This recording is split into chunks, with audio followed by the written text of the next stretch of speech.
Attaching the accessories on your E-Series vacuum cleaner. Remove the dusting brush from the clip housing located on the telescopic wand. You can rotate the dusting brush to an angle that suits you.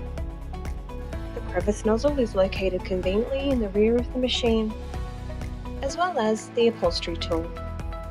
Simply click to remove and replace back into its position.